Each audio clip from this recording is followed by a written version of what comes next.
You know, like sometimes when I explain my plans to certain people, they'd be like, are you sure you can do that? Like, I don't want to hear that. And then you got the other people that you know saying you can do 10 times more than that. Yeah, and they're telling me like, come on, Aleem, only one Bugatti. Yeah, come on, we'll get another one. Let's get 3. Yeah, simple. And guess what?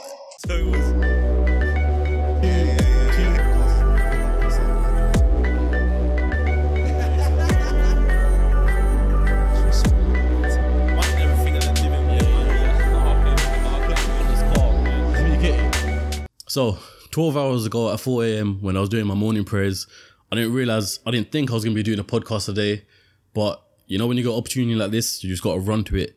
And with that being said, I am with the CEO of Platinum Executive Travel, Mr. Lord Aleem himself. My brother, how are you? That's a good introduction to yeah, this it's time. Good, it's good. How you doing though? I'm good, thank you. How are you? Alhamdulillah, I'm all right, man. So I'm pretty sure everyone's seen your face on social media. Everyone knows about Platinum. But for the people who don't, what is Platinum?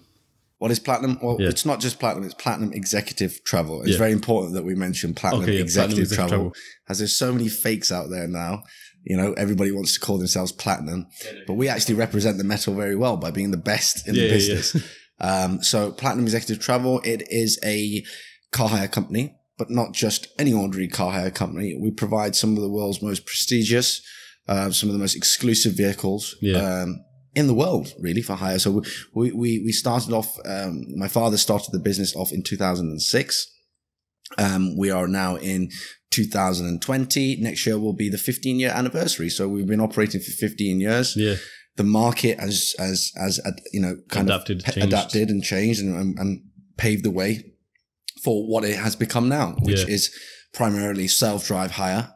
We are one of the only companies in the UK that has the 25 plus self-drive hire policy. So, on that side of things, you know, we are the complete package. We have cars, you know, you name it. We have everything: Mclarens, Ferraris, Lamborghinis, Rolls Royces, Bentleys. Yeah. This is just what's behind me right now is one of the new additions, the Rolls Royce Phantom 8. And you've got a couple of cars downstairs as well, isn't it? Exactly. Yeah. But I mean, so Platinum Executive Travel, going back to it, what is it? So, it used to be providing, well, it still does provide chauffeur-driven cars, also self-drive hire. And where we are right now is the showroom is the main HQ. So where we are actually positioned right now used to be where we started P.E.T from. And this used to be a old petrol station. Yeah, if you see, I think you used to do YouTube videos back in the day and this wasn't here, but it was this spot. Yes. Am I right? Yeah. That's correct. Yeah. So I did some vlogs because, you know, this is why I was looking forward to doing this podcast with you and actually having this chat with you, because we haven't ever met before, but you have been following my journey to a certain extent, right? And I can see that in the way that we were communicating. So I do also want to say a big thank you for coming down, because I know it's absolutely tipping it down. I want to say thank you for coming on. No, you've been risking your life out there on the motorway, man. Have you seen the rain outside? The rain, yeah, trust me. So coming back, what were we discussing just then? So what P.E.T is basically. Oh yeah, what is P.E.T? Yeah. So yeah, again, the market's adapted and changed, and you know, we provide the self-drive hire things. Where we're based right now used to be, like you said, the petrol station forecourt. And there's videos of how that all changed up. So I see what used to happen was we had all the cars, right? And my father would sit in front of potential clients in this office, right? That was not fit to even be an office, bearing in mind, like there was water leaks everywhere. The carpet was horrible. Like it was, you couldn't even say that you've got like 5 Ford Fiestas for sale or something. So what was he doing? Selling cars or? No. So at the time it was the forecourt of where the petrol station was. It wasn't a petrol station anymore. All the tanks got ripped out. So where it was blank, you used to buy and sell cars. Okay, right. Yeah. And then around the back of it was the car wash that used to be the petrol station car wash turned into a hand car wash. Right? I see now, And then slowly P.E.T came along, and then obviously when realized that, you know, P.E.T was becoming more established, there was more money this side of it, then slowly started packing away the car sales side of things. But my father's been in the car sales for 15, 20 years. He'll probably say more. Yeah. He's probably still in it today. Like he loves to buy a car and sell a car now. He still gets that buzz, you know? Not even the high end. You know, we're talking, you know, like the just finding a deal in general. Yeah, finding a deal. Like he drives a Skoda Octavia. He'll help his friends find a nice little car like him, and it's good. I learned a lot from that. But so we started construction, and why we started construction was because customers would come to us and they'd be like, right, okay, well, we want 3 Rolls-Royce Phantoms for our wedding, right? But where are the cars? Oh, they're all at a different location, but yeah, do you mind if we can have a look at it? Yeah, no problem. Could you just fly them over to the house?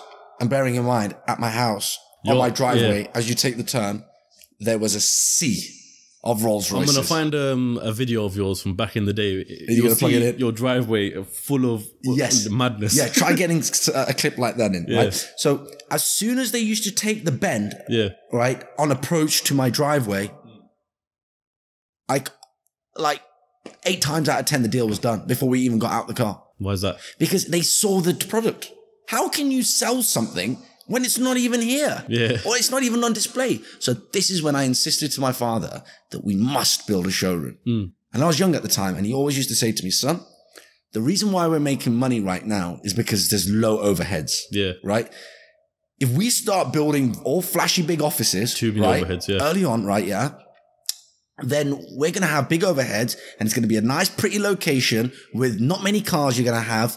And, really, you're just going to be going around in circles.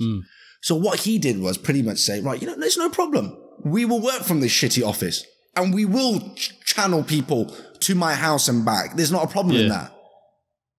But we don't need an office or a showroom yet. So for a few years, working away. And then when the time was right for him, he said to me, look, you want to build a showroom? I went, yeah. Let's get the architects on board. And he didn't look back. It was just go, go, go. And here we are today. And now, he knew this all along. But I love the journey that I got to spend it with my dad. And he taught me so much through this element of it, that a lot of people, they start their businesses up, right? Before they start up a good restaurant and stuff, they're so concerned about the kit out, the fit out, how is it? You've got to get the product right. Exactly, You've got to get the service right. You've got to get people, a t-shirt, right? You can make a t-shirt and you can get influencers to promote it or whatever, but you're only going to exchange and turn those into sales if the product is good. If people actually like it and if it's genuine, Exactly. Exactly. So on those side of things where we really save money on not having an office, or in the long run, alhamdulillah, what came of it was that if we're going to do it, we'd do it right, and we do it right once. And that's not like, let's build half of it now and maybe space for 5 cars. My father's thought about everything here. We've got 2 floors. We've got a lift there. This is the game, right? If this was an Apple, this is the game. Yeah, go on. You shouldn't see a car upstairs. If you start to see cars upstairs, just know Aleem's not making much money right now. What about the Phantom there then? Yeah, but you know what? That's just a little giveaway. That's it. Something's got to be on display. Otherwise, it don't look like a car showroom, does it? Yeah. So with let's just say all the cars were here, for example, which is probably very, very rare. Yeah. How many cars can this place hold? This place, if you was to fit it in nice and comfortably, I would say around, we couldn't fit all of our fleet in here at once.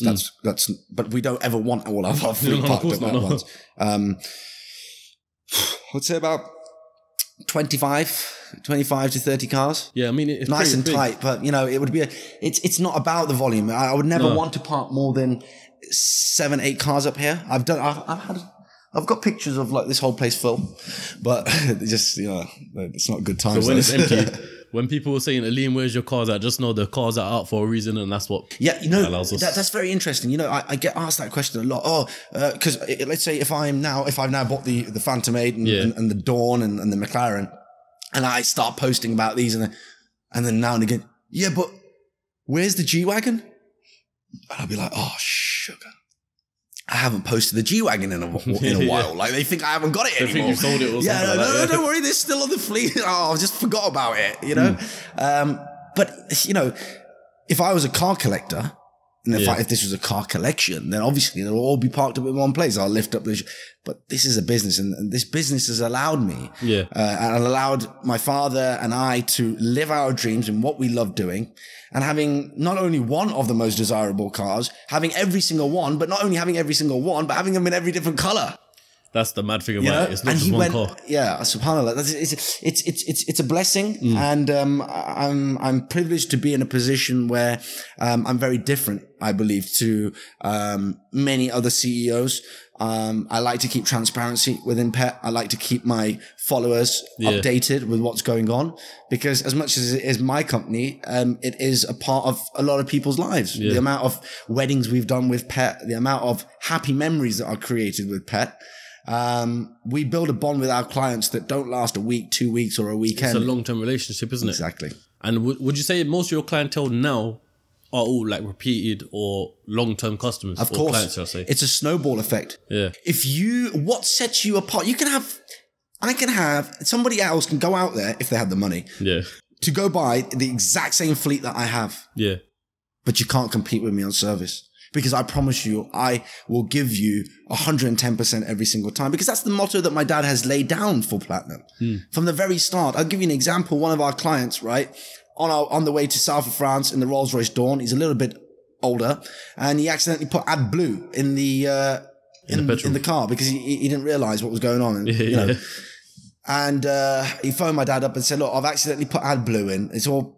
My dad was on the phone getting another replacement car sent to him before we could even work out what the problem was. Because by the time we've gone back and forward, an hour and a half has gone by, 2 hours, 3 hours, he'll be at the port, another hour after, the car's with him. The car will probably get to him quicker than the recovery truck will. Yeah. Right? But these are things that only we will think about because this is our life. We breathe, we live this. It is our passion not only to supply our clients with the cars, but also supply them with a service, an experience that is so memorable. And again, you ask, is these repetitive clients? It's a snowball effect. This is why, alhamdulillah, we are where we are today, is because we are not only getting 2006, 2007, 2008 clients, those 2009, 10, 11, 12, 13, all those clients are repeat. So every year the demand just keeps going up and up and up. So I have to keep buying more and more cars. I promise you, I can't have enough cars. I was just going to ask that because you seem to be buying cars I'd say from Instagram, I think it's at least, it looks like once a month. Yeah. Yeah. So that's what the rate is basically. So you just got once a month. Yeah. Oh no, like this weekend I bought 3. That's what I'm saying, yeah. But so we've done 3 months in advance. This month, I mean, when I saw your snaps, I think the first one you posted was the Mclaren 720S, yeah? I was like, yeah, mashallah, proper nice. Next thing you know, I see an Aventador S, I'm like, oh my God, all right, cool, mashallah. Then I see the Lord number plate on the Rolls Royce. You missed the Rolls Royce Dawn, the blue one as well.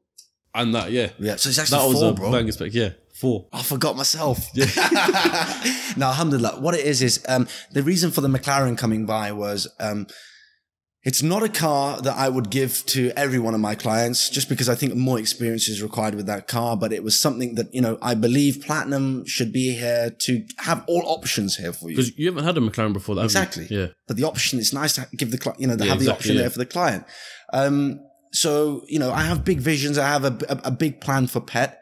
But before I take it to a global scale, I want to test my business plan and I want to test my methods and I want to try them out here.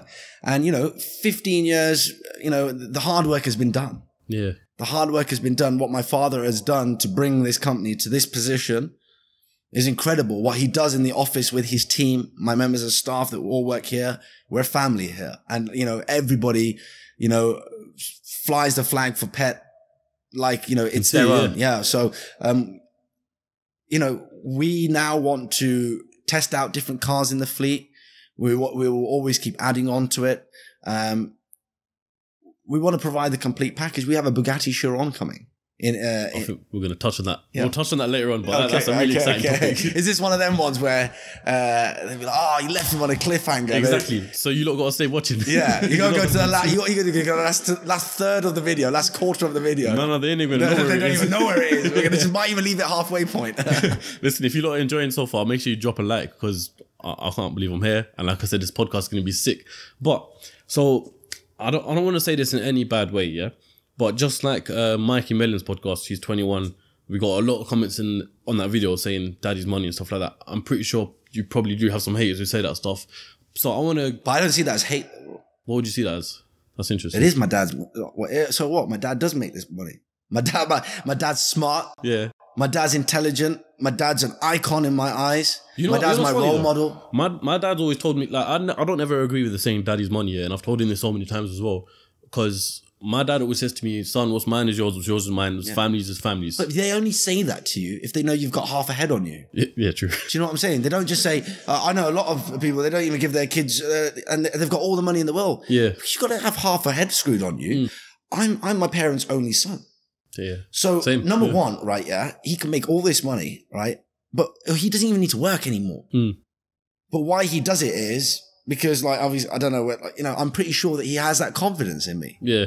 To know that this is all going to be worth it in the end. You know, what do we really want from it? Like, now it's just a game. Yeah, Let's be honest. Like, what more do you want from it? Come on, brother.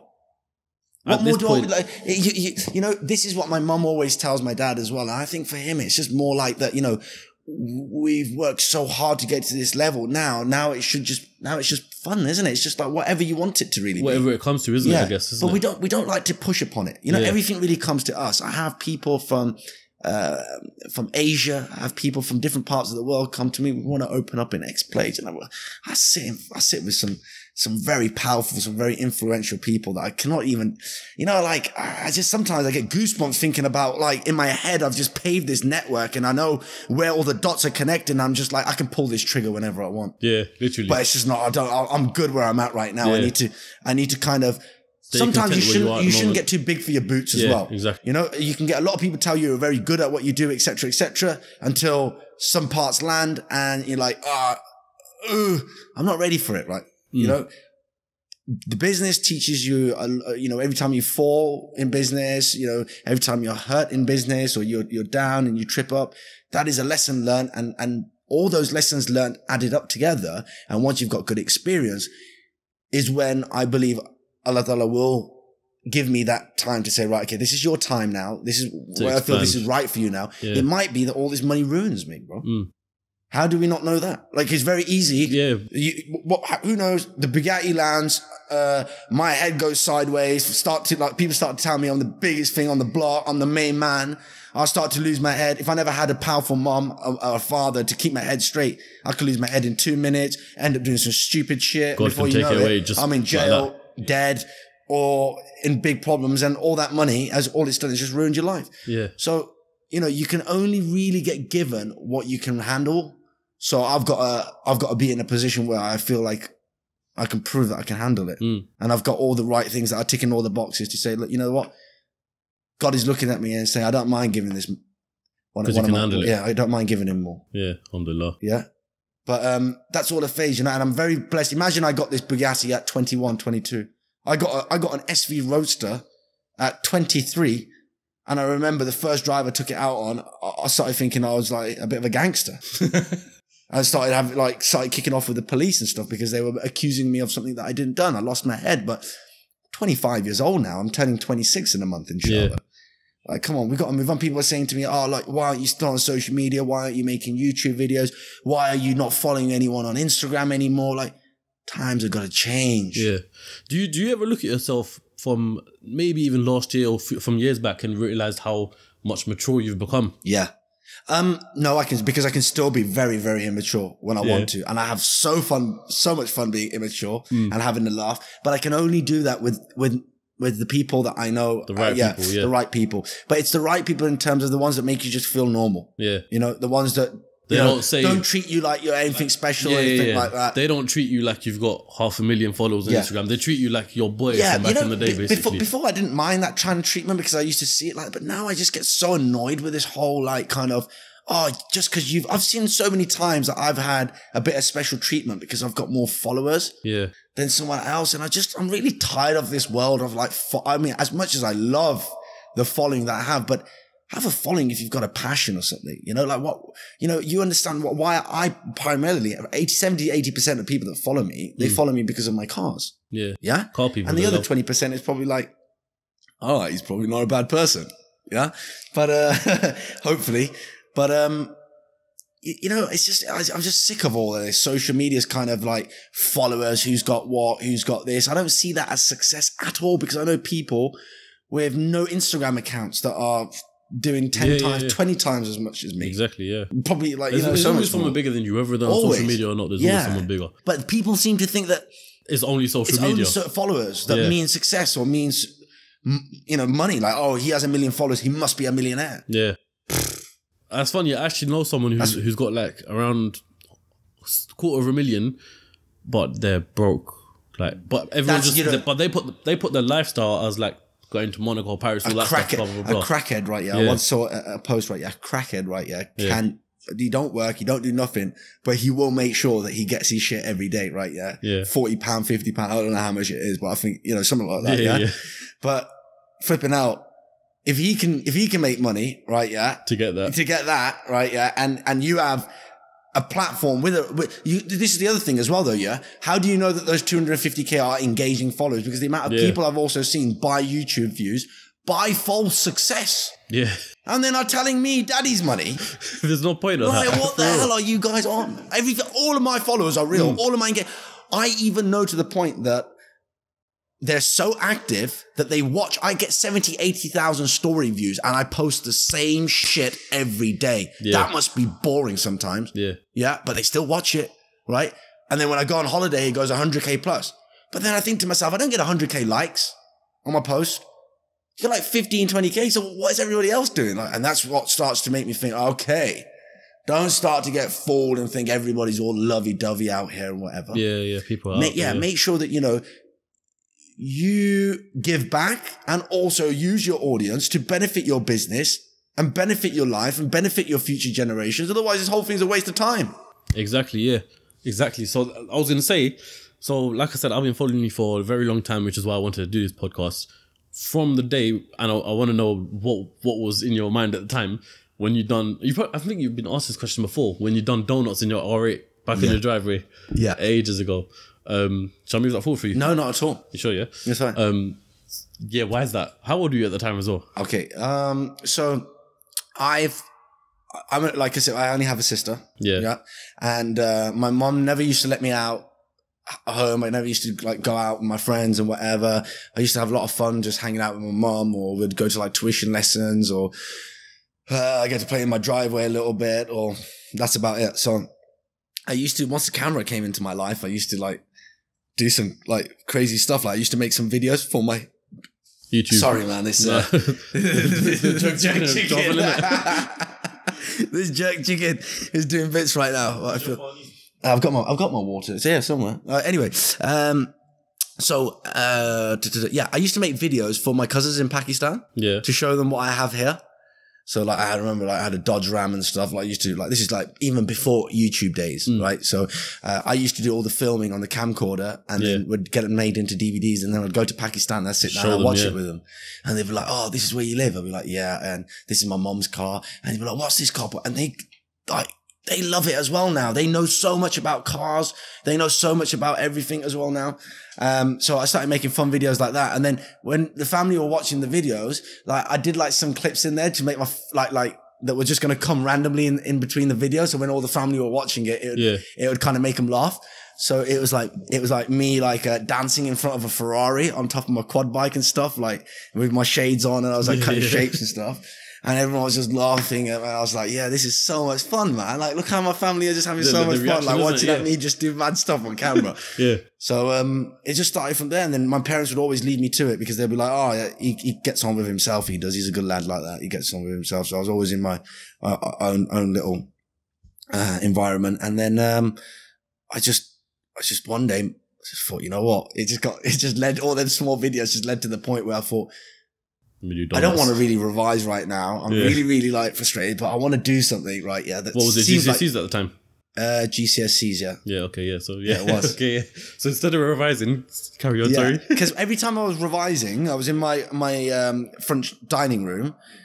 I'd always see all the cars on the driveway, and I love cars. So I said to my mom, I said, Mom, I'm not passing these exams. You can't have me in this room, or you can't tell Papa he's got to move all these cars off the driveway because I can't do this. Yeah. And then she'd be like, oh, shut up. You're so inconsiderate. I was like, okay, you know what? I'm going outside. I went outside and put the camera against the window. Yeah. And then, I you know, when I watch back at it now, it gives me goosebumps because I would never do that now, but I don't know what made me think that was absolutely fine to do. The amount of times I've seen that video and I'm thinking, you're so close to the Phantom. And you know, bro, it was just, I was going to clock 3 Phantoms out. Yeah, that's what I'm saying. Going to go bang, bang, bang, drop head. Have you seen the video? It was 2 Phantom saloons and, and a drop head. And I remember when I just missed it and I was sliding, I remember that point because I was in such a hurry to do this video that I didn't even wait for the snow on the front windscreen to clear because I thought I was going to get into trouble, whatever. I was like, I got it started, it's made some noise, but my mum's hoovering in the house so she can't hear the car start. So I had more time than I thought, but then I did it anyway. And then when my mum and dad watched the video afterwards, my dad first looked at my mum and he went, did you know about this? She goes, no, look here, he gets on with what he does, man. What's all this about? And I was like looking at my dad, like, see, I didn't hit her. And he's just thinking, yeah, but he's done that today. Tomorrow he's going to do something. But that video then went viral, didn't it? So my whole point of why I asked that question leading on to that is, did you know at the time, obviously when you're doing the YouTube videos, because I think the next one I saw after that was, I think the title, correct me if I'm wrong, was like 17-year-old picking up a Phantom drophead. Yeah, when you had the white one and the red leather. At the time when you were making those videos, did you realize what it's actually going to lead to, as in the growth and the exposure? No, I only did it to show like the older kids in my school. Yeah. Whilst you guys are older than me driving around, I'm doing donuts in an R8, you know? Mm. So it's one of them ones. So yeah, I did it for my Facebook and just to show my friends and stuff.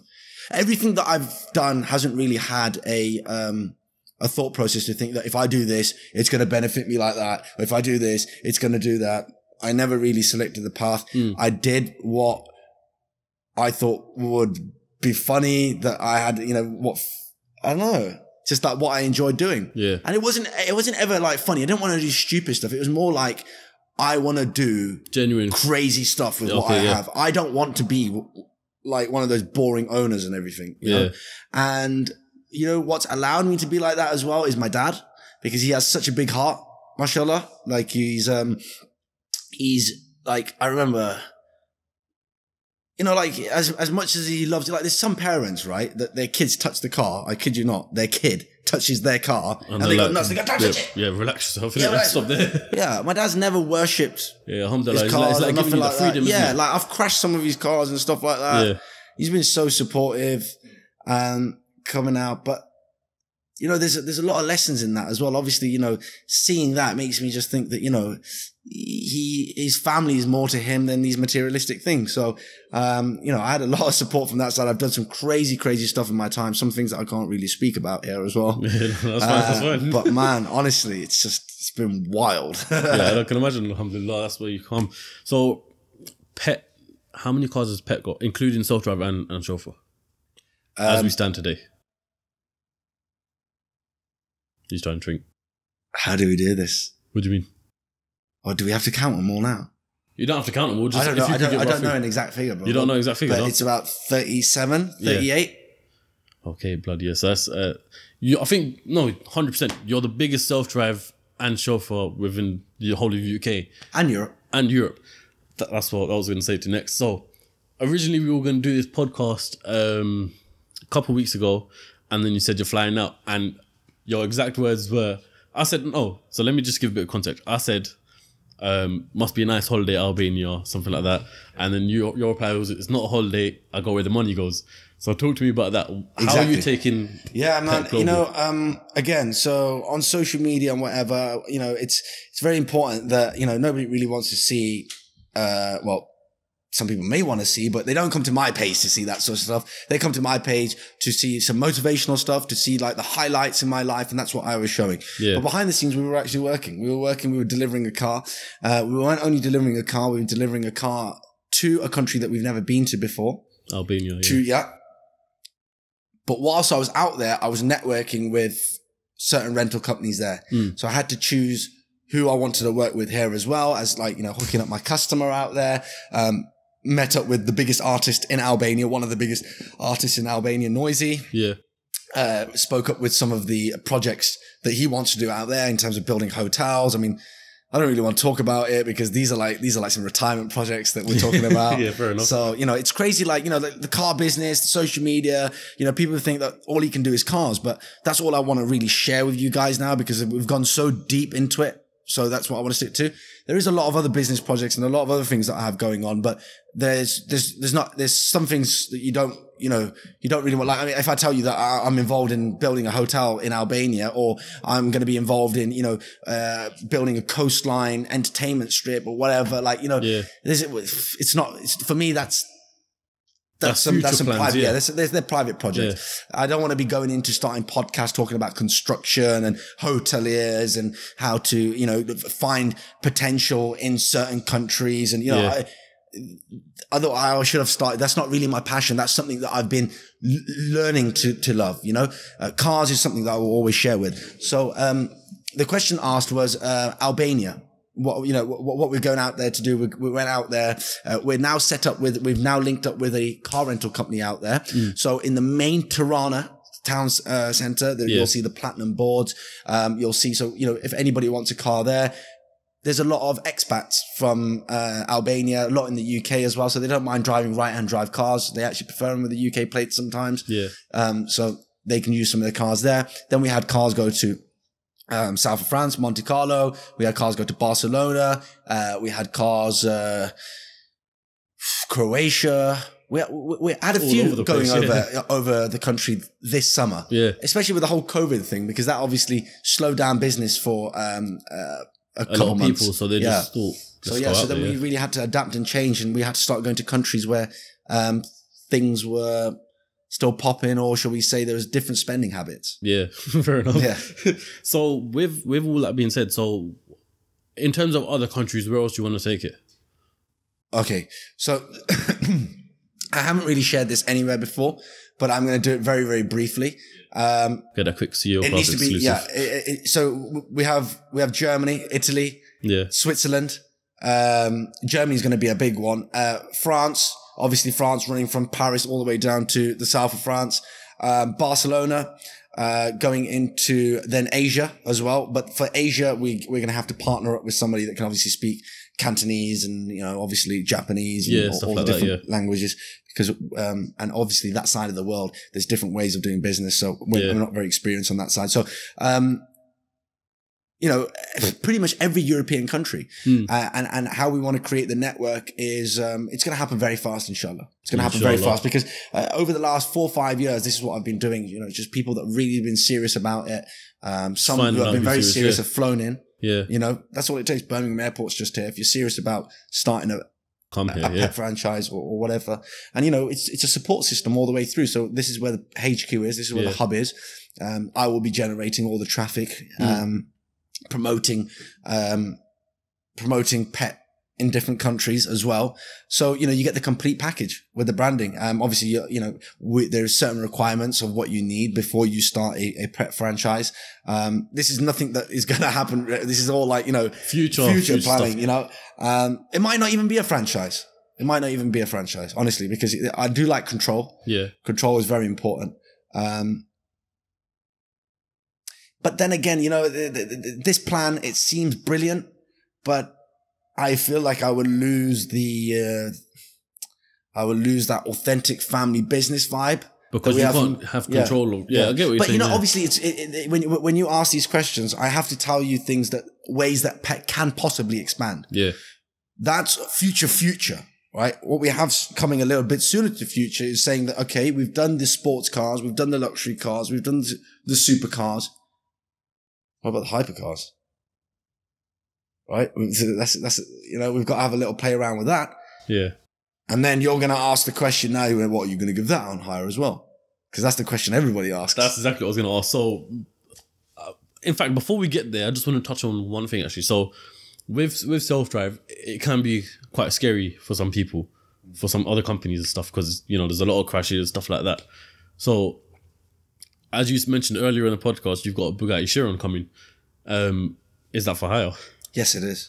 Wouldn't you be afraid that something like that, 1,500 horsepower, roughly. Big risk, big rewards. Yeah. Yeah, big risk, big rewards. That's what that's what business is, right? Yeah. And at the end of the day, we need to do something that nobody really has the the balls to do, or we'll never think of doing, or we'll ask questions. Why are you doing it? It's why, because we can. We are platinum. We want to leave a mark and make sure that we came into this game and we did it properly and we set the standard. You know, am I scared of somebody writing the car off? Well, I won't be giving the car to somebody that will be in a position like that. This isn't just like, oh, any Joe Blogs can just walk in here and be like, yeah, I want to hire this car. Yeah.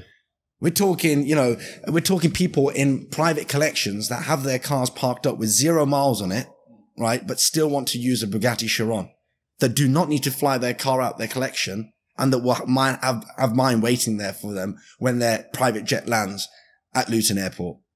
That's the clientele that will be able to afford this per day. Would you say you've got that clientele there, like, ready as well? I wouldn't be purchasing this car if the clientele wasn't there. I thought you were going to say that, yeah. Alhamdulillah. Yeah. But again, what I will now say, people will be like, where do you find these people from?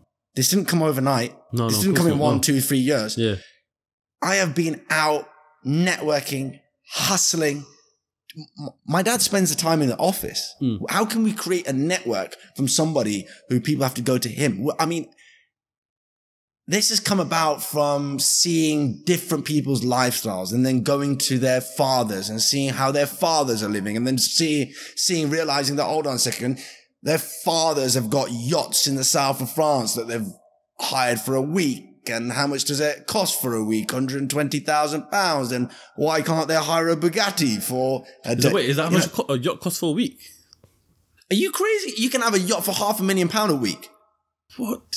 Seriously? Yeah, the cheapest is like to have a decent yacht where you're going to have a decent time. It's about £50,000-60,000 a week in Croatia, because Croatia's got like the cheap waters, like really beautiful waters, like low cost. But I mean, depends on where the boat is, where the yacht is.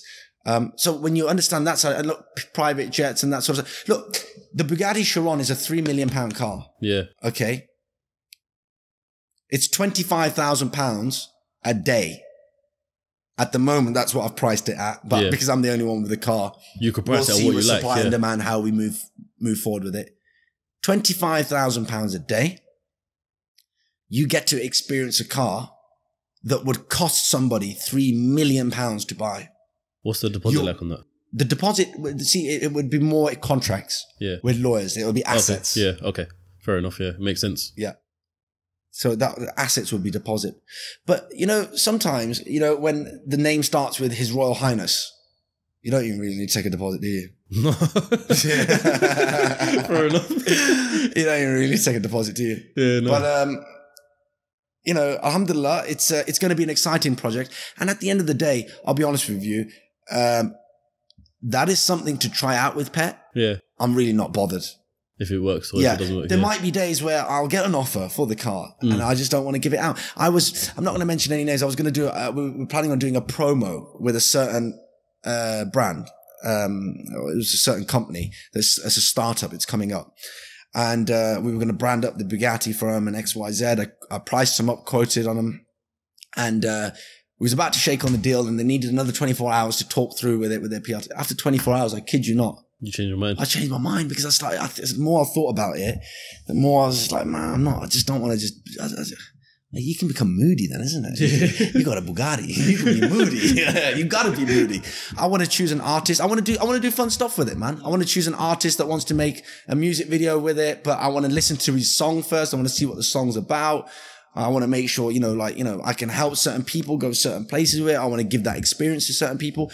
You imagine, again, so go back to it, right? So let's say somebody does get the chance to hire it for £25,000 a day. Yeah. You get a full complete car, a Range Rover that follows you behind with a valet parker. So wherever you pull up, you have not got to worry about parking that car. Oh, seriously? Yeah. So there's 24-hour security with the car for as long as you have the car. There is a private valet that will be in that car as well. And there'll also be security as well. Okay. So there'll be 3 or 4 people that will be following you through with it. Now, this whole service for £25,000, right? Yeah. Which if you do the maths, I'm not very good with maths, believe it or not. No, don't ask me. if you do the maths, £25,000, £3 million, £25,000 is what? Point something percent of the value of the car. You paid such a small fraction to experience what people will have to work so hard for. And sometimes you might never achieve it, Yeah. But that's why, I mean, if I was to have a client that thinks that, you know what, I want to take this car out. Yeah.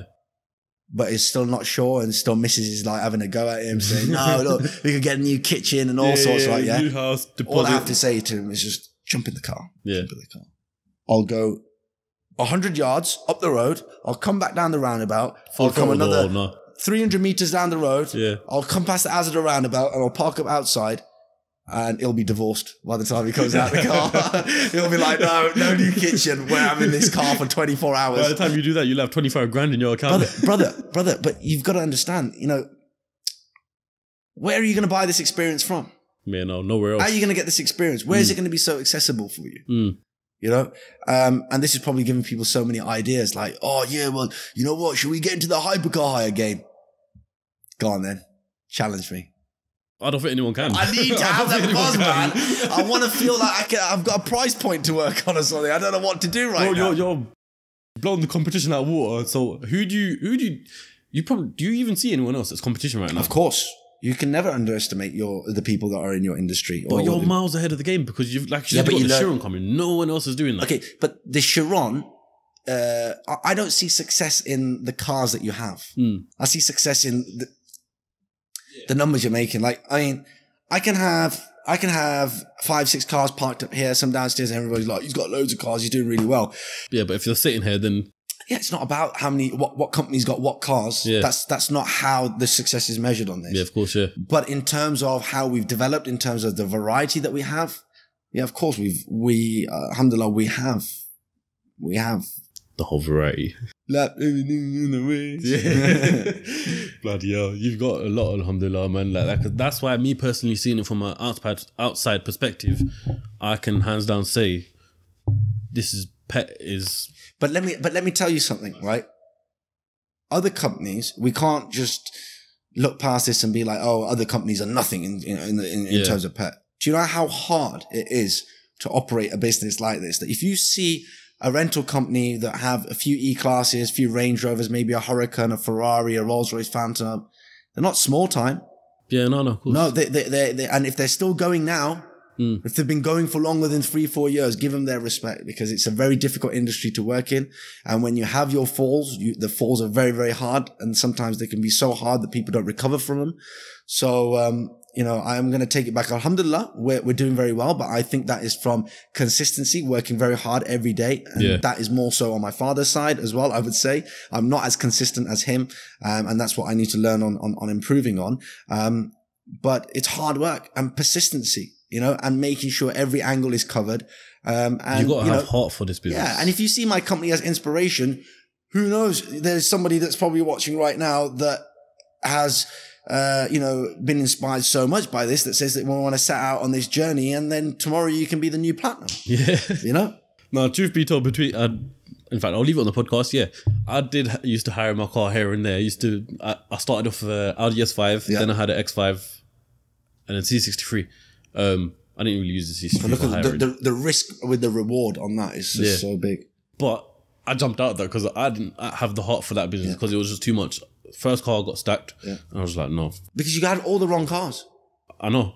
But why do I not have an Audi RS6? Why do I not have a Nissan GTR? Why do I not have a C63? Why do I not have a BMW M5? That's another one we missed out. You had an SVR as well.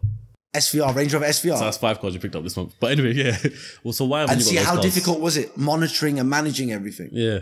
But brother, this is why, everybody has their own struggles, and people are blessed, and what is written for them is written for them. Sometimes I don't know how I achieve certain things, but it's our grandmothers, our mother's prayers, our father's prayers, our family's prayers. So alhamdulillah, it's one thing sitting here and being like, yeah, I'm on the CEO podcast, and I'm Mr. Businessman of the Year and everything. But without the prayers, without the du'as, without the blessings of the people around you, you ain't going anywhere, brother. You ain't going anywhere.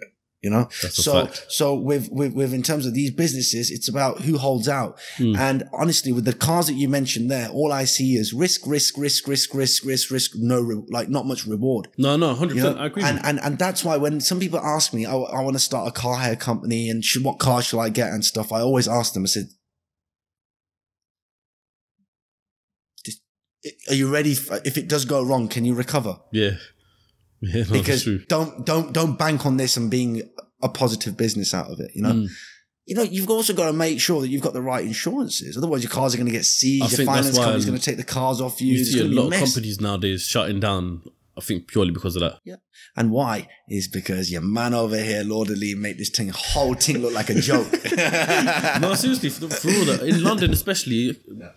There's some amazing companies in London, though, that do... Not everybody does the self-drive hire side of things. Have you seen some of the car hire companies that do the chauffeuring side of things? On the S-classes and other... It's a lot of work. They've got some great contracts. So that's something that you can do, a lot of chauffeur work. With the self-drive, exactly that's why companies are closing down. Yeah. Speaking of insurance, and this goes back to my point earlier on, there's been times where cars have been in accidents and stuff like that. For example, I think, correct me if I'm wrong, I think it was your white Performante, isn't it?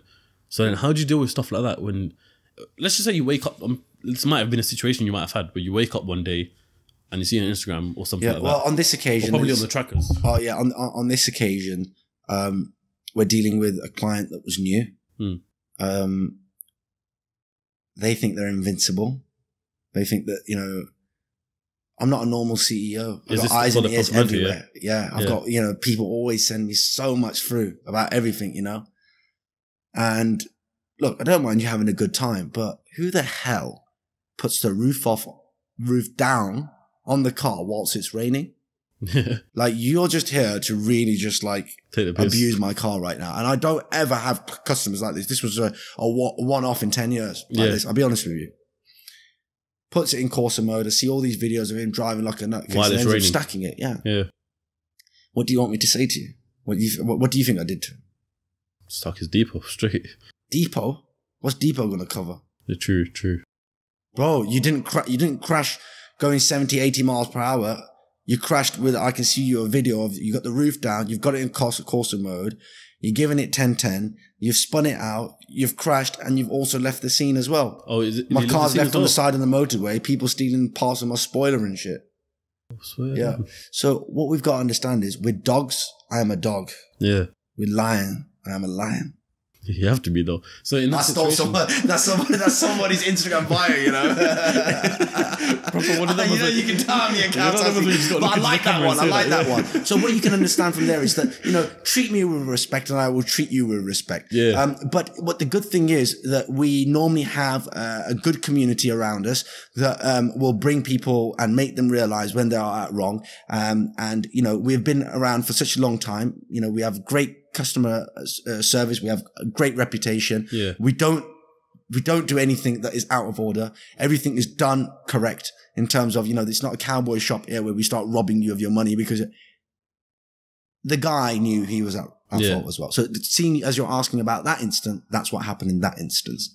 On other instances, what happens is we've got a great relationship with the body shop. We've got great access to parts and that sort of stuff. So even if the whole damage and everything from Ferrari or Lamborghini was X amount, we will still find things that are cheaper for the customer. Yeah. So let's say if like a customer was driving and they ended up taking off a mirror and dinged a little bit of the wing, right? We're not going to go and say, well, we want a brand spanking new part from Ferrari, painted already, painted and all that sort of stuff, right? Yeah, when it's possible that we can find a used part on the market that will save the customer £600-700, because then if we can help him save money here on this mess up, then he might say, right, you know what, I'm going to come and hire a car next time again. Because, you know, sometimes, you know, I'm not saying that happens every time before you guys think, oh, you know, those that have stacked my cars and thinking, yo, why don't you do that with us? Yeah. Because some parts you can't find.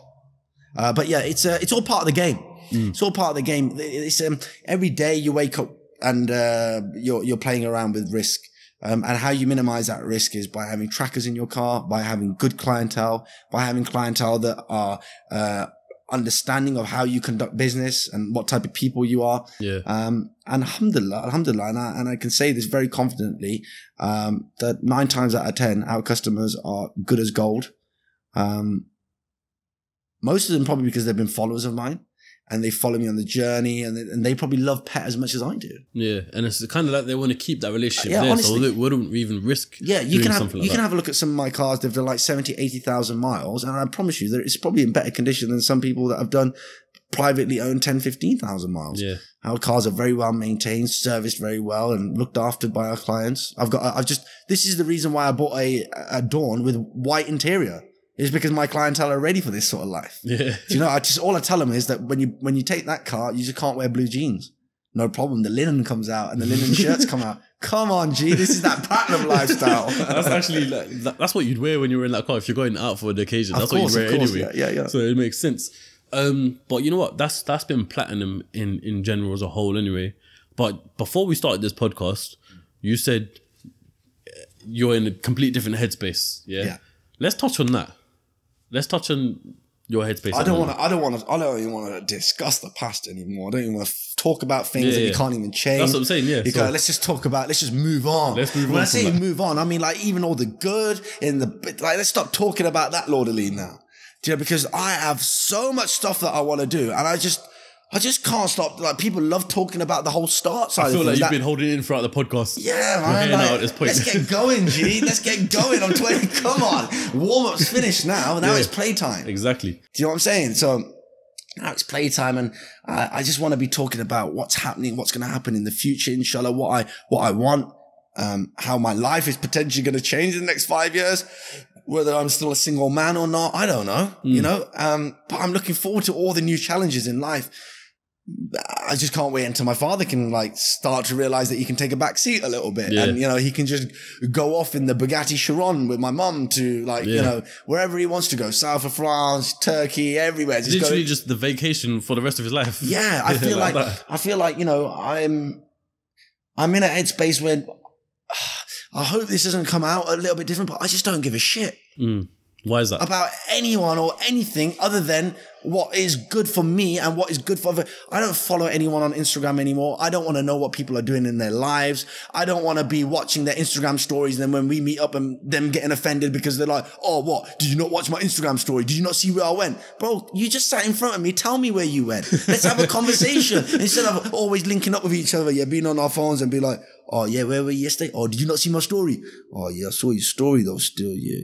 But bro, I miss the old times where you sit with people and, you know, and then I hate this whole like, you know, oh, do you know so-and-so? Do you know so-and-so? So what if I know so-and-so?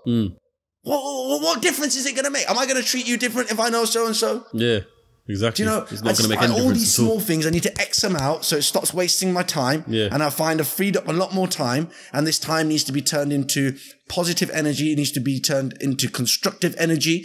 And instead of me looking around at what other people are doing, I'm the one that's setting the standards. So why am I following other people? Why am I looking at vision of other people when I am the vision? They actually ruin my vision. I've got bigger plans. I've got a bigger vision. These people, when I look at Instagram accounts and when I see other people doing this shit, it actually makes my vision feel a bit smaller. And I'm like, no. This ain't scary enough. We need to think even more scary. We need to think of things. This is what I've done all my life, and now I'm playing it safe. What the hell's all this about for the last 2 years? Yeah, like, what have I done? Just like flick around looking at where he's gone on holiday, where she's gone on holiday, what they're... I don't give a shit about no one. All I care about is my family, because once it's all said and done, bro, they're the only ones that are here for you. Man, ain't nobody here for you. Ain't nobody there for you. Once you get that into your head, you will be at such peace. Wow. SubhanAllah, that's what it is. Wow, I am so like, it's not like you become rude towards other people, not the thing. It's more so that you just take each person as they come, not like an overconsume. You get their digital version of them, you got the reality version of them, then you got the social version of them. It's just a bit too confusing. I see some characters that are so like, they're proper in front of me, and I think like, you know, he's a half decent lad. He's all right, he is. And then you see their online persona and whatever. And it's completely just like, different. It's a bit confusing. And then you start to think differently of them. And I think like maybe that's your work life or that's your online guy. I just like to take people for what they are. Yeah. And again, with, you know, I just don't want my vision to be interrupted now. I believe that I've been through a process. My mom sent me some of the best schools. She has given me some of the best education. My vision, my mindset has never, ever been the same as anybody else's. I've not met somebody that thinks like me. And it's not even me blowing smoke up my own ass. It's just sometimes I get frustrated with people that are in such a good position, right? That still have not made the most of it. That, you know, I sometimes think, you know, I love Birmingham, and people call it Brum City, yeah?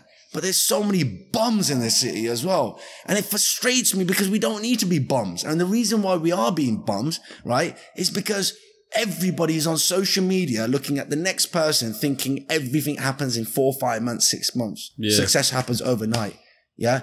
You know, I see people paying like, you know, I just really wish, like, I haven't come across like somebody who thinks, you know, I don't know shit. I really don't know shit. But one thing that I do know is that my mindset and my vision is completely different to everything else, to most people that I come across with. They can't even relate to me. And when I find that person that I can relate with, that's why, dare I say it, there is some giants in London that I love having chats with. Yeah. Because they look at my talk like it's small talk. And then they can say to me, and I love it when they say, you know, like sometimes when I explain my plans to certain people, they'd be like, are you sure you can do that? Like, I don't want to hear that. And then you got the other people that you know saying you can do 10 times more than that. Yeah, and they're telling me like, come on, Aleem, only one Bugatti. Yeah, come on, we'll get another one. Let's get 3. Yeah, simple. And guess what? Dare I say it? Inshallah, give me 6 months, you will not see less than 3 Bugattis in this fleet. Inshallah. Because that's what happens. You see, you network and you meet. I've got another friend of mine. He's 25 years old. Yeah. Who has a Bugatti Chiron. I only connected with him a week ago. And I say he's my friend because I know for a fact that I will be able to relate with him because we have something similar going on in life. And at the stage that I'm in my life, I need him. Why is that? Because he shouldn't be in a negative space thinking like, let's say one day somebody walks past his car, says X, Y, Z to him. We need each other to release those kind of negative energy and that gas off sometimes, just to have a chat with and say, oh, have a laugh about it. Yeah. Instead of taking it too seriously. Because when you're alone at the top, it gets so lonely. Yeah. When I say at the top, but you know, like in terms of the car tier game. But then look, there's like, I've got a hypercar group now of like 2 Bugatti Chirons, a Koenigsegg, a Pagani. And this has only happened since I bought the Bugatti. And one may say that, oh, they only want to be your friends because you have a Bugatti. But even I know that. But why are we doing this? Is because we now have something that we can, only 6 of us out of everyone in the whole country can relate to. Yeah. And that keeps us in a good headspace because we have each other and we can correct each other if we're thinking wrong or if we're going out of hand or one is thinking a bit too much of each other, you know? And I think that's why when certain people look far and say, oh, that's where all the rich men hang out, or that's what, you know, oh, that's a rich people thing to do. You got to understand why they do those things sometimes as well, and why they lock themselves off as well, is when it's very difficult. Like some people, you know, well, not some people, a lot of people can't relate to. I find it so normal sometimes because it's come so blasé to me that I come into the showroom, I'm driving a Mclaren in the morning, I'm driving a Lambo in the afternoon, I'm going to the Lambo dealers to pick up a Urus, I'm driving over to the Ferrari dealership. By the end of the day, I look at my story and I'll be like, oh shit, I've been in 6 different cars today. And everyone's like, you're living the dream, you're living the dream, you're living the dream. And I love those messages because they remind me that, hold on a second, you are living the dream. Yeah. And it's actually a curse in a way that you work with them because you got numb to it. But then it's moments like these podcasts that you kind of reflect back on it all and just be like, hold on a second. You know, it's actually quite, it's quite amazing. Does this sort of lifestyle of way of living become a norm for you? Like, are you numb to it? So I like to change it up. Yeah. So just like a gym, right? You should change your routine. You should change up your lifestyle as well sometimes. Yeah. So like, for example, I love going to London sometimes, having a nice posh dinner, having some great food or whatever. And then boom, I love coming back to Birmingham here, having a nice Dixie chicken or a Pepe's or a Big John's or whatever, you know, home, a kebab or whatever, spending time in the office and then boom, maybe going to another country, experiencing that culture. So, you know, traveling and changing my environment a lot helps. Yeah. What was the question that you asked again? Does this stuff become numb to you? For example, like Phantom 8? Yeah, that's what you need to do, basically. So when I go to Pakistan for, let's say, 6-7 weeks in the summer, which is what I normally do, and I come back here, I appreciate everything a lot more. When I go to Lebanon... I think everyone wants to see another series of My Motherland. So it's not going to happen. No? Why not? It's not. We'll touch on that later on. Yeah. So go on, So when you go to Pakistan and refresh yourself, basically. Yeah, because you appreciate their way of living, but there comes to a certain time where you think, you know what? Actually, I'm blessed, you know, I want to go back home. And then you come back here and then it feels good again. So, you know, and then sometimes, you know, when a car is taken away from you for a bit. So like, I haven't seen the SVJ for a few days now. And, you know, like when it comes back, I jump in it, and I always send my dad a text message sometimes, be like, I love this car. Yeah. And I always send him a text message saying something like that after I haven't driven a car for a while. But yeah, it's just, it's all about, you know, you've got to always respect what you have around you. That's what it is. It's just respecting what you have around you. And it's very difficult to do that, especially when, you know, you have so many of them, and especially in the same color, all parked up, and you're taking pictures, and you're just like, oh, you know, there's another Lambo. I know I make it sound like, oh, that's just another one, and that's just another one, and that's just another one. Yeah. But, you know, really, these are big deals, and they are vehicles, and, you know, there are assets, and that we have worked very, very hard for. So yeah, that's about it, really. No, alhamdulillah, that's wicked, man. You know, like, you know, that's what, and, you know, especially when we lose a car, when we sell it as well, like, that's when we really start to miss them as well and stuff. Do you ever regret selling a car? I was going to ask specifically your Scirocco. No. No. Man, I'm the only one. Because why I don't miss it, as I never really wanted to part from it. Yeah. But like, I never thought that I would love a car as much as that. I think that was my lesson, that if I can sell this, I can sell any car I want. And I think you should not get attached to materialistic things at all. Because, you know, it's all good. You might need to sell them someday, you know, and, you know, at the end of the day, you got to understand that, you know, you don't want to be too emotional about it. Yeah. My dad drives a Skoda for the main reason that he, you know, he's never really got accustomed or comfortable with a lifestyle where he drives a Rolls Royce every day or a Lamborghini every day. That's what he's happy with. And I think that's the way I'm going to go as well, to be honest, because yeah, I think so. Evil eye, or shall we say, like, you know, a lot of showing off a lot. Not even just, it just slows people down, doesn't it? Yeah. You know, and I'm in a position where my whole business is based off me showcasing what I have, to engage an audience, to share my new products and services with them. To better the business. Yeah. Some people don't understand that. They just think show off. Yeah. But that's what it gets like. At least I'm showing off all right. I'm showing off right though. It's getting out. Showing off good though. It's very interesting with there's so much to do. But then there's a lot of other things, and, you know, you can't just focus solely on your career and on your business as well. There's a lot of things in your personal life that you've got to get correct as well. For, you know, future generations, you know, with my sister's going to be getting married soon, and then, you know, my mom, my dad, you know, like they're going to probably be pushing me to get married, and then, you know, you've got to think about you know, sorting out the families. You know, so many people get lost in their careers as well, and I think it's all about making money. But sometimes you've got to have a healthy home. You've got to have peace at home, to make sure that you can give 110% at work. If I was here right now and I've got to worry about, or my father has to worry about something else, you know, who's looking after my mom. My grandma's nearly 95, 96 years old. She can't move. She's very, very, you know, old. And my mom looks after her, you know, 24 hours of the day, you know, like, you know, when I say she's not like awake sitting with her, but, you know, she's a very good wife like that. Around basically. Yeah.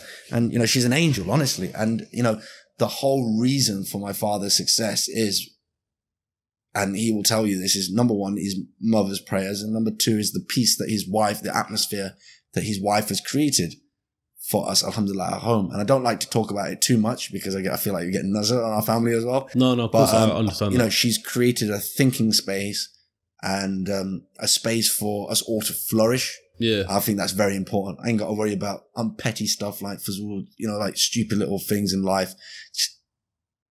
She just simplifies life for us all. You know, when you're at home, do you feel very, how do I word this? Do you feel like being at home, you can clear your head away from business? Yeah. Because you're around your mum, is what I'm trying to say. Oh, yes. Oh, yeah, yes. Yeah. As soon as with my dad, like, different. 10 minutes go by and he'll be like, look on the Auto Trader. And my mum will be like, please stop talking about cars. Yeah, that's like my dad. My dad will be like, yeah, go check Rightmove or something. Yeah. Rightmove's a good one. Yeah, no, but your mum, or everyone's mum in general, I think everyone can say this, it's a It's a home factor where you can forget about everything else and you just have peace there and then, regardless of whatever the conversation is. Yeah. So subhanAllah for that, really. And you know, if anybody wants to know, like my bedroom and everything, it's not like a big bedroom, or I don't live in like, you know, like my bedroom is very normal. My way of living at home is very, very normal. Yeah. And that's the way that I want to keep it forever. Like there's so many times where I've come home sometimes after visiting like my friend's house that's like, you know, 3 times, 4 times as big as mine. And I've come home and I'm like, right, Dad, right, we've decided we're going to move out. And he's like, yeah, whatever you want, son. No problem. Like, you know, you tell us what's the crack.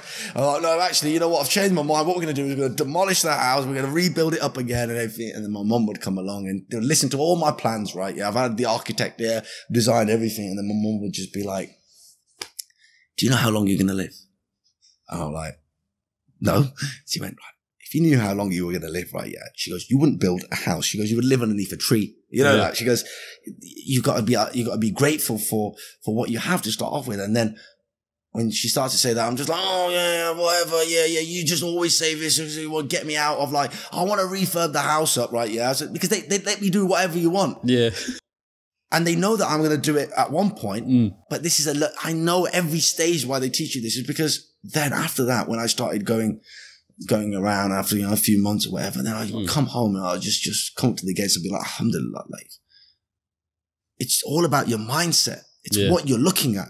You know, if you're going somewhere and looking at people that are have got much better than you, then you're always going to be like, you know, I want this, I want that. If you ever look at the people that are less fortunate than you, you'll be content and grateful for what you have. 100%, yeah. And then, you know, you won't become that kind of horrible person of, you know, like, oh, I want more. If it comes to you, it comes to you. It's about once you realize what you've got and you appreciate what you've got, that's appreciation is everything. Exactly, it's the peace. There's people that have a Ford Focus, right, that they've bought brand new, one owner, and they look after it like, and then there's certain people that their parents have bought them the first car, right, brand new XYZ car, and you'll see that Ford Focus in 3 years will look a lot better than that car in 1 year. It's because there's no appreciation to it. You know, and it's very important that you appreciate what you have and you respect what you have, because if you don't respect and appreciate it, soon it will be gone. 100%. That's what you must do. If I never respected or appreciated the business, I would be in bed right now at home, or I wouldn't wake up to come in here or spend time in here, or I'll be holidaying 24/7. You know, that's what I was doing 2-3 years ago. Until I do all of that, I get it out the way with, and then my father comes back and says, right, you've networked all over the world now and everything. Put it to use. Yeah, now, you know. Yeah. Next step. He doesn't have to tell you it, but it's like, okay, hold on a second. Well, I've got something that nobody has. I've been, you know, blessed with such a beautiful setup or whatever. Am I appreciating it enough? Don't think so. Okay, we'll start to appreciate it. And as soon as I put my head to the work and start to, you know, execute goals and set targets, and also, I mean, alhamdulillah, every month, it's just, even in a pandemic like this, like, we're seeing growth. How was P.E.T in the pandemic? In fact, how was everything in the pandemic? Yeah, it was actually very, very bad, because primarily our main business sector is weddings. Yeah. Oh yeah. So as you can imagine, the wedding industry was affected quite a lot. We were affected, but alhamdulillah, still we're okay. Alhamdulillah. But what about like the self-drive cars? Let's just say for the people who had the cars before lockdown was announced, did you still let them hang on to the cars, or how did it work? Sorry, so for example, let's just say for example, I hired your Urus. You had a car and then lockdown was announced. Yeah. Yeah, well, of course. Carry on. You've got a car, haven't you? Yeah. It's a car. And then would you hire it back out throughout lockdown, or was it just stopped? No, it stopped for about 2 months. Okay. So basically, when you had all the stock back, that's when you had to hold it, basically. We probably had, like, during lockdown, maybe like 1 client. Seriously? 2 clients that would just take it we'd cut them a better deal. And it was just more so that they was just like, well, if we're going to go do the supermarket run, let's just go do it in a nice car. We'll make this whole lockdown experience a bit better. But would you say that's because people were scared of hiring the cars, or? No, it's just because there's nothing to do. Yeah, okay, fair enough. Yeah. Come on, G. Some something people are experiencing something that they've probably never experienced all their life. We've gone in a pandemic. I don't think anybody's going to be thinking about hiring a car or going shopping or anything like that, buying clothes, because you don't know what's going on in the world. You just hear that everybody's in their homes. It's a ghost town now. Yeah. We didn't know what we were going to do, what was going on here. But again, like, it's just my dad's mentality, man. Like, even when there's a recession or anything, he goes, forget it. Channel it Eyes out. forward, yeah. Channel it out, man. Just keep your focus. That's how it's meant to be. So there's one last topic I want to touch on, and you told me not to ask this, so we'll see where it goes. Yeah. For the long-term followers, you would know that, you know, you went to university. Yeah. So, and I know you studied TV and film. TV and film, exactly. I was going to say film and media, but TV and film. Why the complete different side? But I mean, you do this. Why TV and film? Okay, so as I was gaining more traction on social media, and I was getting traction for Platinum, I was getting a lot of offers from like TV programs. I was like, did you know Big Brother? Right? They had written me out a contract to say that we need you to come to auditions and everything, but you're in the final. Like, you've been selected for the show. Already, yeah. Okay. So then I started saying to my manager, start negotiating a fee, mate. I'm not doing it like this. But then I also thought at the same time, this would be a brilliant thing for me to do.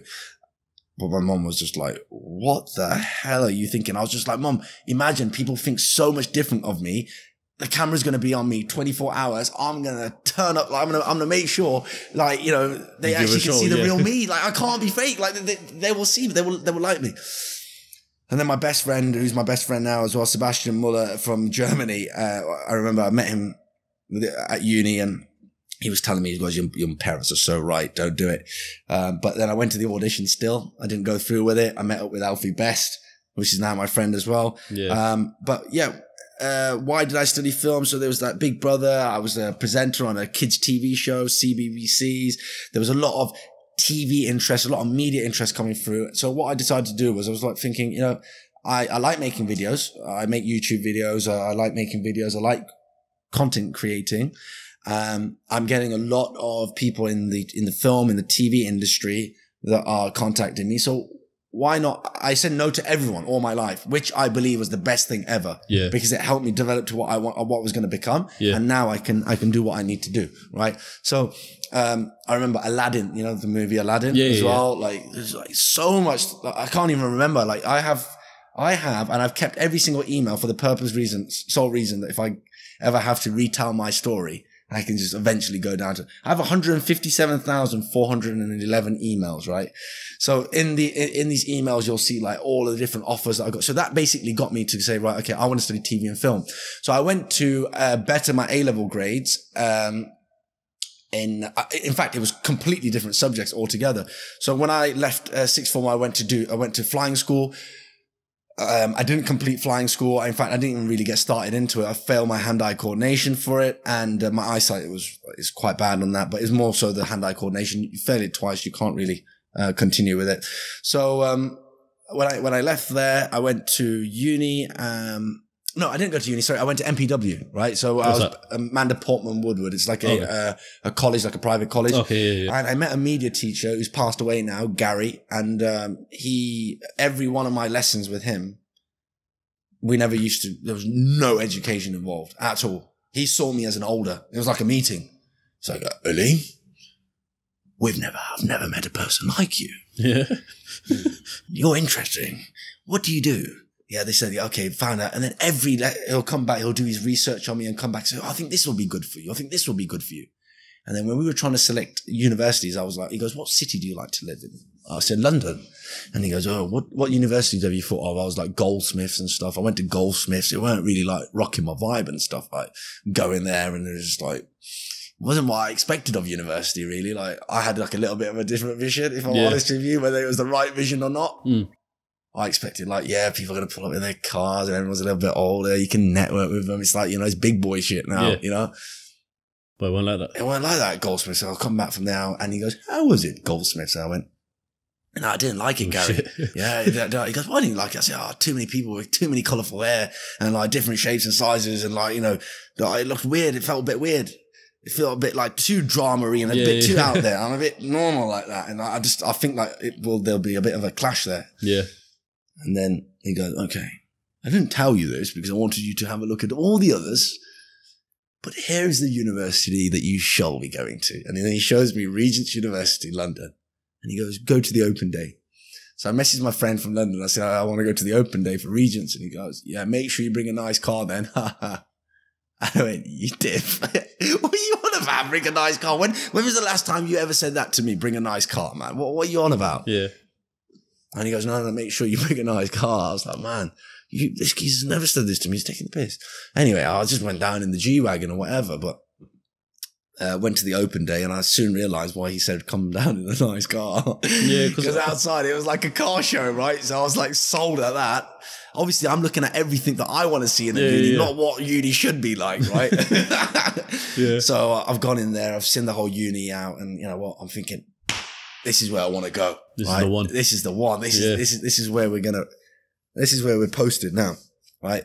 And so I went to that uni, and I lived in London for 3 years, and it was the best experience of my life.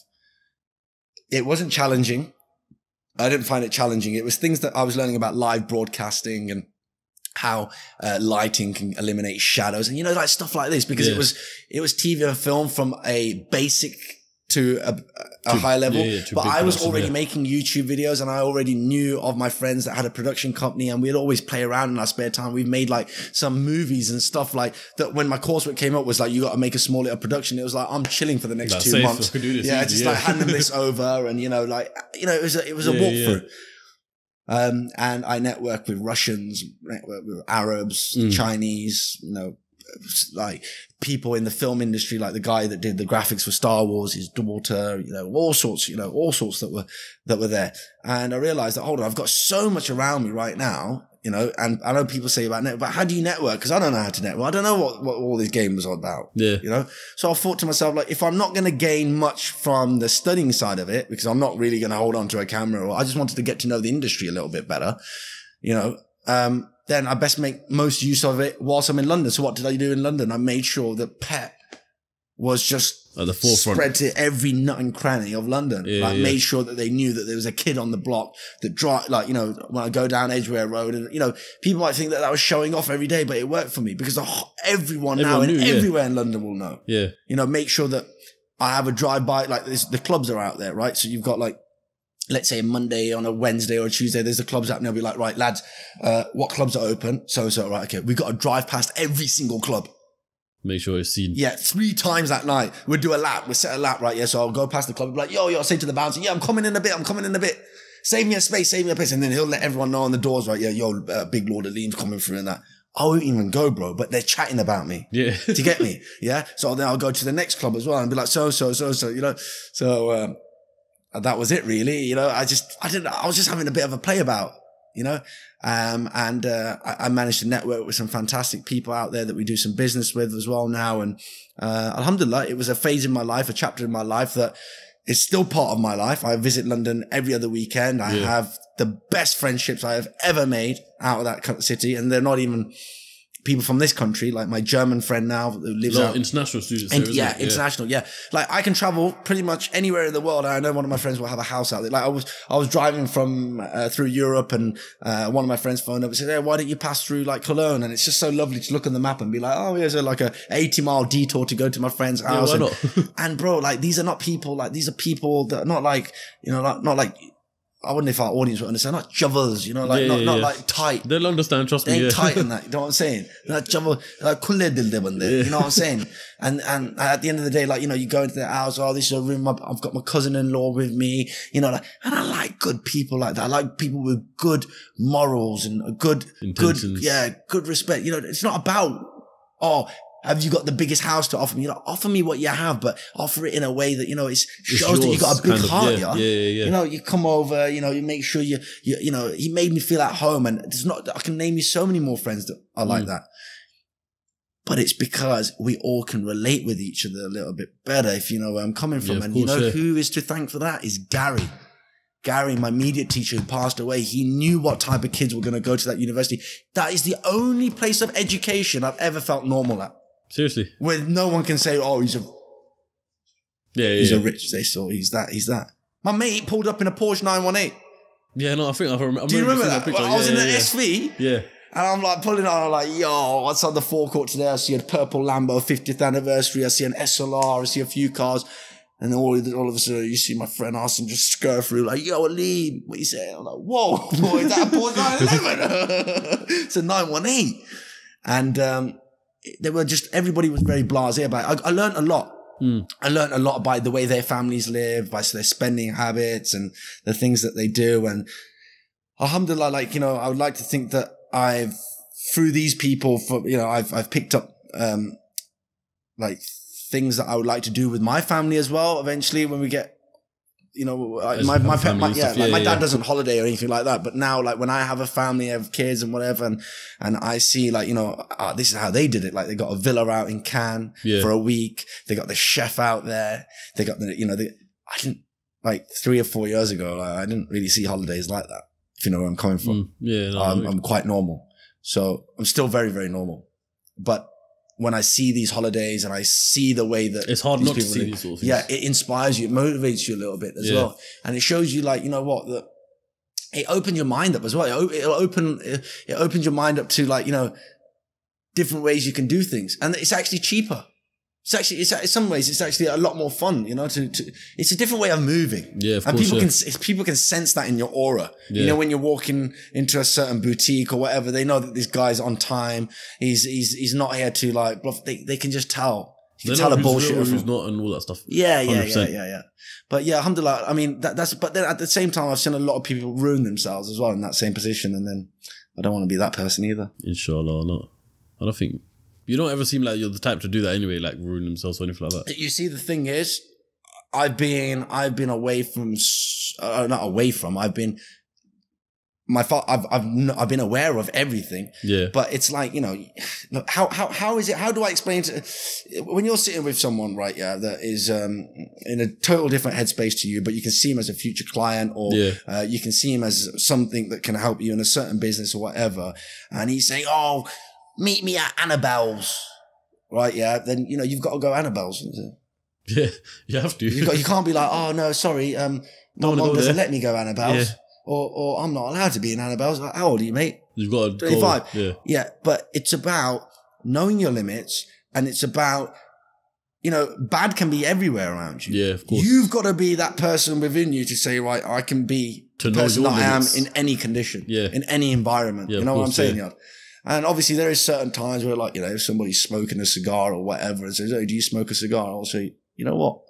I do. Just to make them feel like, you know, hold on a second. Like, I'm part of you. Yeah, go on. If I haven't tried one before, I'll try, you know what I'm saying. But, this is it's been, I don't think I've ever done a podcast. No, I have done a podcast. Yeah, of course I have done a podcast, didn't I? Oh, my child, yeah. Yeah, of course. Yeah. So I've done a podcast with him, which I really enjoyed doing. I really enjoyed doing this one as well. Thank you, bro. But you've caught me at a time. I remember, like, you know, you were saying that you really have caught me in a time where I'm like still in mid-space. I wish that we did this October. Bro, part 2. These cameras aren't going to go anywhere. These microphones aren't going anywhere. I'm sorry if you guys are watching this and you think that Aleem's waffling a bit or he's talking and he's a bit all over the place, because right now we're going through a bit of a transition. I'm going through a bit of a transition, shall we say. What's that transition? You said come in October, for example, What's going to be different by October? What's going to be, I'm going to start to see people's true colours a lot. I'm going to start to see a real jealousy just explode in front of my face. And I just pray, I just don't want it to be like people I love. Why is that though? Why is that? Why do you think that would happen by October? Because just watch. Come on, man. Like, you got to understand, it's one thing saying it.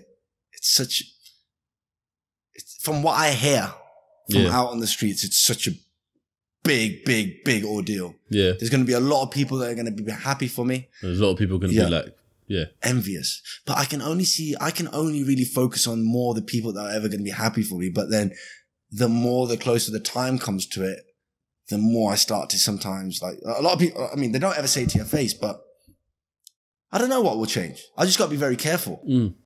I got to be very, very careful with people that I want to work with. I think with any moves though, you got to be careful, isn't it? No, but you got to be even more careful now. For the moves you're making. Yeah. I hear that. Because when the moves get bigger, right? Yeah, the plotting becomes bigger as well. And, you know, I've met certain people that have portrayed themselves as the cleanest businessman in the world. And then I hear like stories about them getting arrested on fraud and stuff. And I kid you not, I feel like I'm a good judge of character, but even I couldn't even plot some stuff like that. So that's why I mean, like, you know, I just want to kind of wash my hands with a lot of people. And I don't mean this in a negative way, but I just want to hit that reset button. Yeah. And I am still Aleem. I'm not that Aleem that I was 4 or 5 years ago. And neither are you the same person, or you the same person that you was 4 or 5 years ago. And I just want, you know, a positive development, positive change. I want composure. I want consistency. And, you know, I just want to simplificate, my life and just, you know, enjoy the blessings that I receive instead of overcomplicating it, trying to be on every server, every social media platform, trying to keep up with what the people, you will start to slowly see as the years go by that, you know, my posting habits become different. And, you know, eventually there will be a day where Lord Aleem vanishes because, you know, I can't be on social media for the rest of my life, can I? Of course not, no. Especially in the future. There has to be a sweet ending. Yeah. There has to be an ending where people say there was a man called Lord Aleem and he is a myth. And now history between history. And there will be like a age gap where they will say, you know what? Where's that guy? You can't search him online anymore because, you know, you're going to have a wife. She doesn't deserve to have, you know, people DMing you, stuff like that. Yeah. Stuff, You've got, you know, your kids coming. And at the end of the day, what's more important, right? Yeah. That you sacrificing the happiness of your family so if I can work out a way where I feel comfortable and I can keep going with it, then otherwise it's going to be.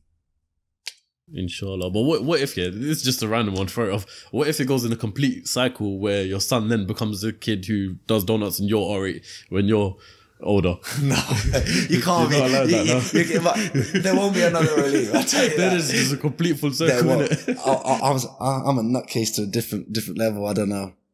Fair enough. I don't know. I would have asked you, as I do with everyone at the end of my podcast, what success means to you, but I think that's basically what it is. Unless you want to add anything else, what does success mean to you? But please, I do not want anybody to be watching this or listening to this podcast to think that, you know, we are interviewing like an extremely successful entrepreneur here. I'm still learning every day. I'm very grateful to have such a strong support system, such a strong team.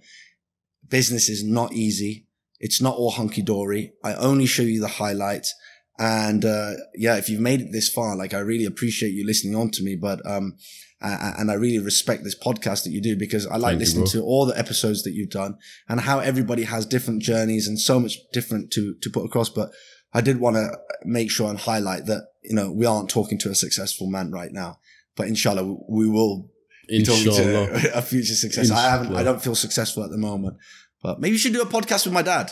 That's what they're going to say now. If he's on it. Do you want to do one with my dad? Yeah. If your dad is on it, then I want Let's find out from this. If you don't want to see part 2 with firstly Aleem himself, then make sure you smash that like button. But if you want to see part 2 with maybe Aleem and his dad, you know what to do. You know to subscribe. You'll get real raw business side of it as opposed to a lot of the social talks because pictures and all that sort of stuff. I think you'll have a good time. Make sure you smash that like button if you want to see that, and just smash it in general. Why are you laughing? Make sure you share this podcast out as well, because, you know, there's a lot of effort that goes into these videos. I don't know if you guys know about how far like Raheem's actually traveled to, you know, create this type of content. So this is another thing I want to congratulate on making these effort, because it starts with an effort. Thank you, bro. And inshallah, one day you have a studio where instead of you traveling to people have to travel to you to get there.